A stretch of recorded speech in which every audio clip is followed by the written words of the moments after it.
buriya bwato bwarohamiye mu mazi yo muri Kongo, njye nawe twari turi kumwe n'uyu mukongomani. Sie njoo benye tulitoka mwa ile bato, bengine bose balidaye. Nitwe twenyine twarokotse muri buriya bwato.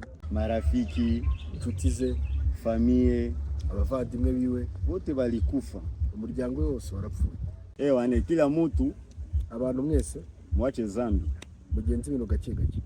Kuju akuemie nimubone watari kumwe zaho ngo ndi kuzinywa. Ndakufa, ashobora gupfa, nawe utakufaka, nanjye nshobora gupfa. Nikesha hata nawe uri gukamera ushobora gupfa. Okay. Ndio maana tunapiga machozi. Mimba zitatukaka, ingona zishobora kuturiramo, tutapigaka ingine. Iyi nayo kumbwa mu Giswahili birasekeje no mu ndiguse. Umva ngo murgira hari mu buzima ni butoya kabisa. Batazana kazi ingine. Na biso na ebanga. Gabanya kune yo story mani. Nabaga tena lenda milioni tobola maneno mon cher. Nimubona seka mu mugiye ngo ntiyababaye kuko yarababaye cyane, ahubwo ikintu cyonyine asigaranye kuri iyi si. Mbinguni hejuru cyane mu bicu, kuzimu hasi cyane kwa shitani kwa nyamunsi. Uko na defwa ba muri babiri gusa, kukufa, ugiye gupfa, kufufuka, ugiye gupfuka imisatsi. Ni vyote ni Mungu anabionaka tu. Imana ibiri kukubona kugera ku iherezo ryawe. Ndio maana huyu master tuko pamoja. Uyu murumuna we bari kumwe ari we ngiye, ubwo ninge shatse kuvuga. Alifashwa ya kujikunywa pombe, ari kunywa inzoga ku kiranguzo. Ungelikufaka reka ngurugire kuri umusore, hii pombe ngeliachaga. Inzoga nacyo na kimwe yamugeza. Ndio maana walitaka chakula, niyo mpamvu yatumijeho n'ibi byo kurya. Mutakule tu kugira ngo arye n'ubundi. Ndakufaka, ushobora kwanga kurya, na wewe utakufaka, ibyo bakakurya ari wowe. Niyo mpamvu twishimye. Avuze mu Kinyarwanda ati ntago murumuna we twa Furaha yigeze mugera ari kurira ntiyabashije kwibana ko yarariraga mu mazi. Alikufaka akakanya ari wabo kwa nyamunsi. Mimi niko muzima, we ni muzima ariko ntacyo arusha abandi. Haiko sana niko wa mwembamba sana, afite amaraso ya O+. Slim Jesus. Ni asante sana kutupatia neno. Kambabwiza ukuri, ilikuwa story mrefu, inkuru yanjye ndende ya kutoka mwa ile bato ilizama. buriya bwato bwarohamiye mu mazi yo muri Kongo, njye nawe twari turi kumwe n'uyu mukongomani. Sie njoo benye tulitoka mwa ile bato, bengine bose balidaye. Nitwe twenyine twarokotse muri buriya bwato, abandi bose twari turi kumwe barapfuye. Nayo biso nashusha machozi te, nayo biso nashusha machozi te. Ntabwo yabivuga abasha kurira wenda nkuko mwe muri kubyumva, cyangwa ngo agaragaza amarangamutima, ariko njye wari kumwe nawe nkuko ari kubivuga ndabizi. Nabenda believe tobola maneno. Nimugapfe guhubukira kujya ahantu mutabanje kumenya niba abantu bari mu bwato banganya umubare n'abagomba kujya mu mujyi, mubanza mubaze umubare w'abagenzi bemerewe kujyamo. Mungu alisaidia ile siku. Mu busanzwe nagakunda kwishimisha, cyangwa ntabwo abikoze yishimisha, we yari ari kugenda kandi yihanganisha ababuze ababo muri Rax. Marafiki, inshuti ze, famille, abavandimwe biwe bote balikufa. Umuryango wose warapfuye. Tulibionaka. Ninde ubyitayeho usibye abari bari Imana yonyine itabafufua kwa ule munsi kwa ile siku. Izabakirire ubundi nimuzajye ngo munyine mu nzira mbi. Ndio maana tunawaambia nyewe bote, ntacyo atabonye kuri iyi si cyiza, ariko ngo igihe yababaye n'ikiraguza. Kila mtu, abantu mwese mwache zambi, mugenzi ibintu gake gake. Kuju akuemie nimubone watari kumwe zaho ngo ndi kuzinywa, atakufaka, mugire ngo ntagazi kundi. Ndakufa, ashobora gupfa, nawe utakufaka, nanjye nshobora gupfa. Nikesha hata nawe uri gukamera ushobora gupfa.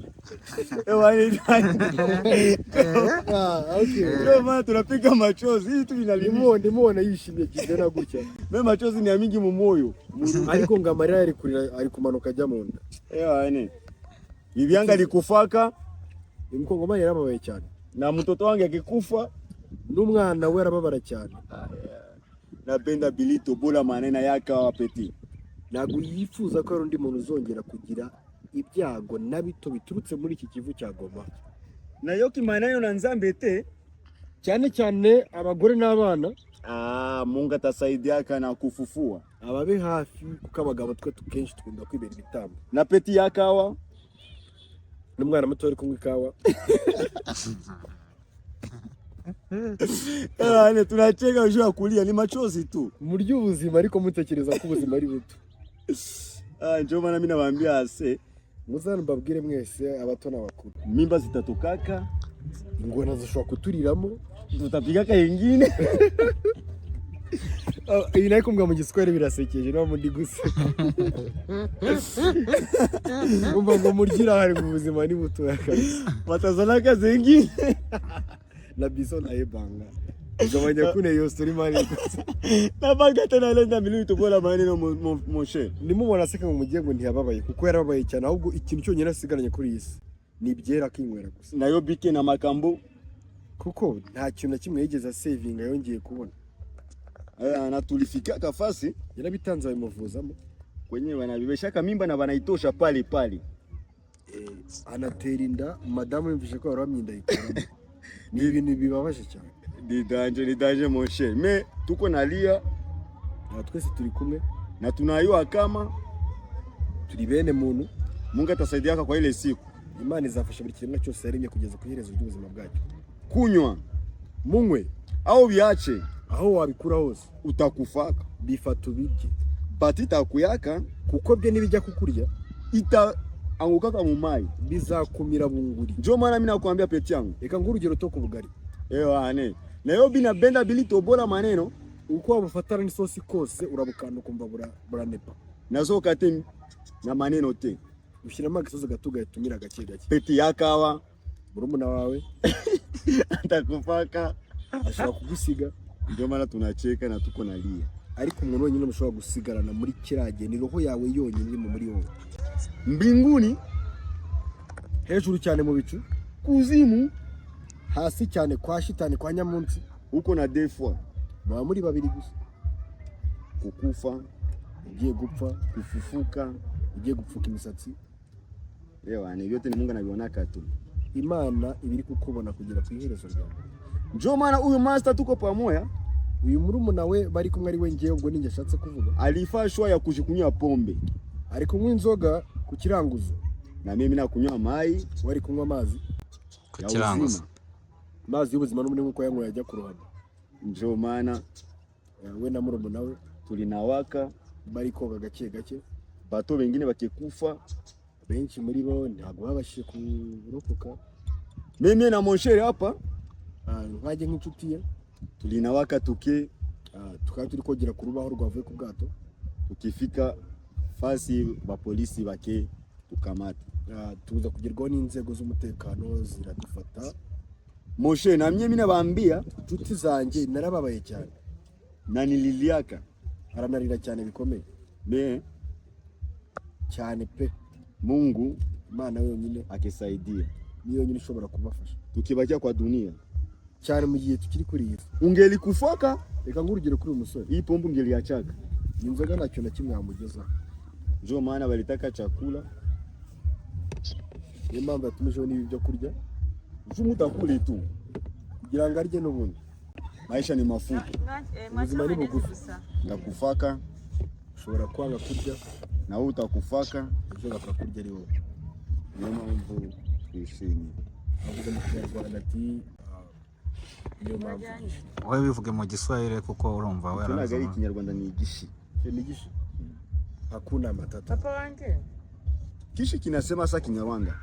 Si uko adashaka kuvuga Ikinyarwanda. Mimi natajifunza kidogo kidogo. Akivuga gake gake yakiguritse. Kunyumba ni Bukavu, Iwabo ni Bukavu, njo kwenye nilizaliwaka, ariko akenshi bari hano kwa West njo kwenye iko security.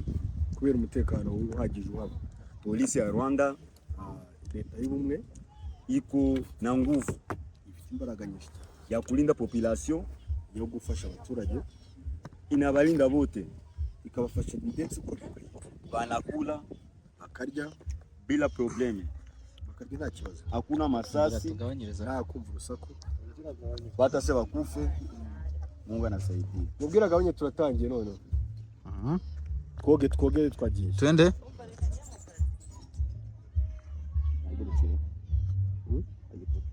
Umenisoza? Hii historia yetu Iyi nkuru yiwe ilikuwa mrefu wa grand frère. ni ndende nshuti z'umuryango. Ndio maana mimi nata mwanga machozi ya furaha. Ntago murumuna we witwa Furaha yigeze mugera ari kurira ntiyabashije kwibana ko yarariraga mu mazi. Alikufaka. Akanya ari iwabo kwa Nyamunsi. Mimi niko muzima. We ni muzima ariko ntacyo arusha abandi. Haiko tena niko wa mwembamba sana, Afite amaraso ya O+. au nguvu za mifupa. Ariko ntibivuze yuko adafite amagufa nk'ayo ufite. Na mimi ndakufaka. Nawe bishobora kukubaho. Mimi siku yangu. Bigire nk'ibyawe. Kujuna utakufaka. Urakeye kurusha icy'abandi. Mtu hayuwaki. Umuntu isa ashobora kugenda. Slim Jesus.